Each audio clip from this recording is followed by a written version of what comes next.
বারুইপুরের মুসলিম রিমি খাতুনের একজন হিন্দু দাদা বলছি। ইয়েস, আমি ভগবানের কাছে প্রার্থনা করেছিলাম যে এই মেয়েটি যেন বিচার পায় এবং এই ঘটনার যেন একটা বিচার হয়, আর এই মেয়েটি যেখানেই থাকুক সেখানে ভালো থাকুক, এমন একটা দেশে জন্মগ্রহণ করুক যেন তার সাথে এমন ঘটনা আর না হয়। ধর্ম দেখে কোনো কিছু বিচার করি না, অপরাধের কখনো ধর্ম বা জাত হয় না।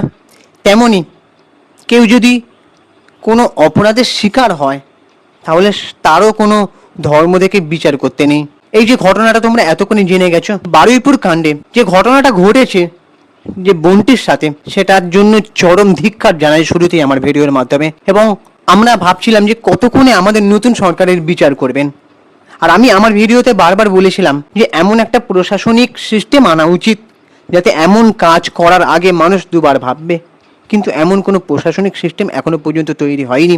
যাই হোক, তবে বারুইপুর কাণ্ডে আজ ভোরে যে ঘটনাটা ঘটেছে তা বোধ হয় রাজ্যের এবং বিভিন্ন দেশে যারা খবর পাবেন তাদের বিভিন্ন পুলিশরা হয়তো মনে রাখবে।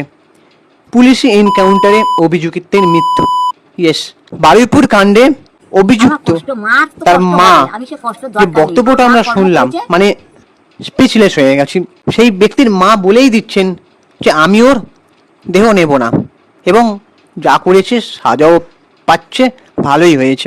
একটা মা, তোমরা ভালো করে জানো যে একটা মা তারও কখনো কোনো জাত হয় না, কারণ একটা মা তার সন্তান যতই অপরাধ করুক না কেন, সে যখন চোখের সামনে কঠিন শাস্তি ভোগ করে তখন তার যে কতটা কষ্টে বুক ফেটে যায়। কিন্তু একই সাথে এই মা দেখিয়ে দিলেন যে অপরাধ যেটা করেছে তার থেকে আমারই কষ্টটা কিছুই নয়। তো সেই মায়ের বক্তব্য এবং আজকের এই ঘটনা নিয়ে আমি ভিডিও বানাতে চলে এলাম। আমি সুপ্রিয় রয়েছে তোমাদের সঙ্গে। কথাগুলো যদি ঠিক মনে হয় অবশ্যই একটা লাইক করবে এবং চ্যানেলটাকে সাবস্ক্রাইব করবে। হয়তো আমার কথা আটকে যাচ্ছে কারণ এই ব্যাপারটা নিয়ে না আমি ঠিক বলার মতন ভাষা খুঁজে পাচ্ছি না। কারণ আমি কোথাও গিয়ে মনে হচ্ছে যে আমার হাতে যদি ক্ষমতা থাকতো তাহলে হয়তো আমি এতক্ষণে প্রশাসনিক এমন একটা সিস্টেম বা আইন আমি বের করে ফেলতাম। হয়তো ব্যাপারটা আমার কাছে খুব সহজ মনে হচ্ছে, বাট বড় যারা ব্যক্তিরা রয়েছেন, যারা আইনের ঊর্ধ্বে থাকেন বা আইন তৈরি করেন বা আমাদের প্রশাসনিক সরকারি যারা ব্যাপারটা সামলান, তারা হয়তো চেষ্টা করছেন, তাদের কাছে ব্যাপারটা এতটা সোজা নয় যতটা আমরা ভাবছি। কিন্তু তাও আমার কোথাও যেন গিয়ে মনে হচ্ছে যে আমি যদি ক্ষমতায় থাকতাম তাহলে আমি এমন একটা প্রশাসনিক সিস্টেম বা কড়া পদক্ষেপ নিতাম। যাই হোক, আজকের ভিডিওতে এই ঘটনা নিয়ে তো কথা বলবোই এবং একজন মা যারা দিনের পর দিন আদালতের চক্কর কেটেছেন তাদের নিয়েও কথা বলবো।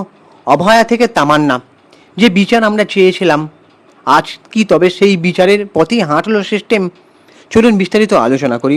সাধারণত আমরা দেখি ঘরের ছেলে যত বড়ই অপরাধ করুক না কেন, পরিবার তার পাশে দাঁড়ায় এবং পরিবার তার সাপোর্ট করে অপরাধে।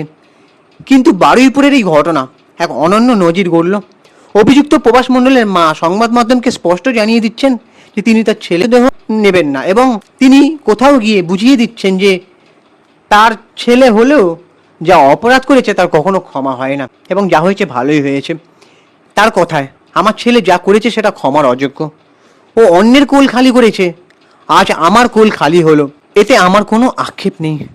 ভাবুন একবার, একজন মায়ের এই কথাগুলো সমাজের কাছে কত বড় একটা বার্তা, যেখানে সিস্টেমের ফাঁক গলে অপরাধীরা পার পেয়ে যায়, যেখানে একজন মায়ের এই কঠোর অবস্থানই বুঝিয়ে দেয় যে অপরাধীর কোনো পরিবার হয় না, তার পরিচয় সে শুধু অপরাধী।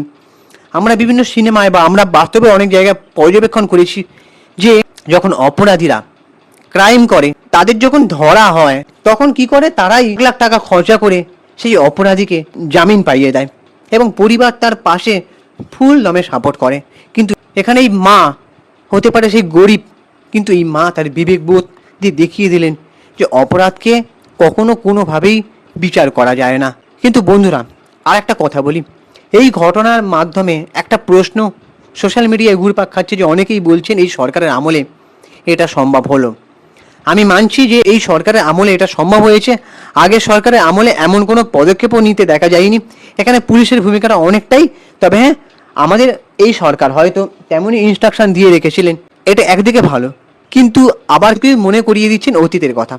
মনে আছে অভয়ের কথা, মাসের পর মাস, বছরের পর বছর কেটে গেছে, আমরা রাস্তায় নেমেছি, মোমবাতি জ্বালিয়েছি, কিন্তু তারিখের পর তারিখ ছাড়া আর কি পেয়েছি? সেই সময় যদি প্রশাসন এমন কঠোর পদক্ষেপ নিত, যদি অপরাধীদের মনে এই ভয়টা ঢোকানো যেত যে অন্যায় করলে আর তুমি ফিরতে পারবে না সেখান থেকে, তাহলে হয়তো তামান্নাদের মতো মেয়েরা বা পাস্টেড কাণ্ডের যে ঘটনা, এই দিনটা দেখতে হতো না। আজ বারুইপুরে যা ঘটলো না, অনেকে একে বলছেন ইনস্ট্যান্ট জাস্টিস, মানে এর সঙ্গে জাস্টিস পাওয়া, যেটাকে বলা হয় এক মুহূর্তে, বা তাৎক্ষণিক বিচার। কিন্তু প্রশ্ন হলো, বিচার কি শুধুই আদালতের দীর্ঘ প্রতিক্রিয়া?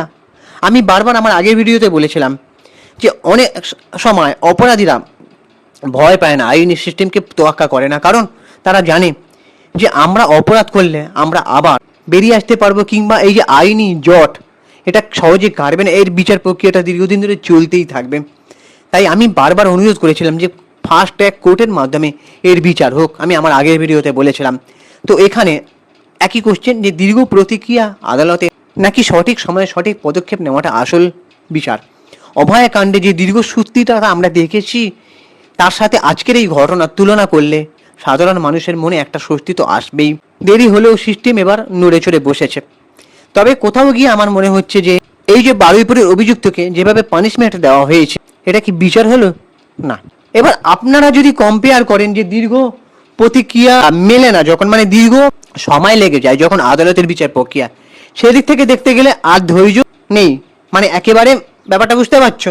কিন্তু আমি চাইছি বিচার প্রক্রিয়ার মাধ্যমে হোক বা যে কোনো মাধ্যমে হোক, এমন একটা প্রশাসনিক সিস্টেম, মানে অপরাধীদের মনে একটা ভয় ঢুকিয়ে দেওয়া, সেটাই আমি বলতে চাইছিলাম। আজ অভিযুক্ত পালানোর চেষ্টা করেছিল, পুলিশ আত্মরক্ষাতে এই পদক্ষেপ নিয়েছে, এটাই অফিসিয়াল রিপোর্ট। কিন্তু এর গভীরে একটা বড় বার্তা লুকিয়ে আছে, সিস্টেমের ভয়। অপরাধীরা যখন জানে যে ধরা পড়লে 10 বছর ধরে মামলা চলবে, জামিন মিলবে, তখন তাদের মনে ভয় থাকে না আর। কিন্তু আজকের ঘটনা কি এই ভয়টাকে ফিরিয়ে দেয় আনলো? অনেকে মানে মানবিকাধিকারে বলবেন যে আইনের শাসনের কথাই আপনারা বলবেন, অবশ্যই আইন সবার উপরে।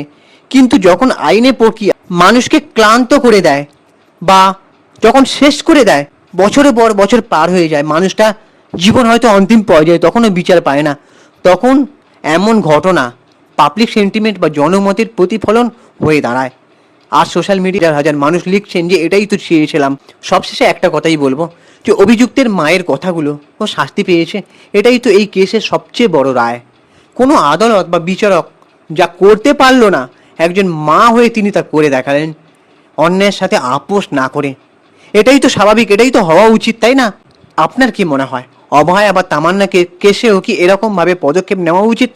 যদিও অভয়ার মায়ের একটা ভিডিও আমি দেখছিলাম যে তিনি সিবিআই এর উপর সন্তুষ্ট নন, তিনি চাইছেন মেয়ের বিচারটা খুব তাড়াতাড়ি হোক, অপরাধীরা শাস্তি পাক। তো এই ধরনের পুলিশি পদক্ষেপ সমাজে অপরাধ কমাতে কি সাহায্য করবে নাকি ভয়ের পরিবেশ তৈরি করবে, কি মনে হচ্ছে? কমেন্ট করে সেটা আপনাদের মতামত জানাতে পারেন, কারণ আপনার মতামতই হচ্ছে আসল জনমত। ভিডিওটা শেয়ার করুন, একটা বার্তা সবার কাছে পৌঁছে দিন, এবং দেখা হচ্ছে পরের ভিডিওতে। ততক্ষণে চ্যানেলটাকে সাবস্ক্রাইব করে দাও, পাশে থাকো, আর হ্যাঁ, সুস্থ থাকো, সতর্ক থাকো। জয় হিন্দ, বন্দে মাতরম। আবারও বলছি, আমি ভগবানের কাছে প্রার্থনা করব পৃথিবীর সমস্ত নারীরা সুরক্ষিত থাকুক। জয় হিন্দ, বন্দে মাতরম।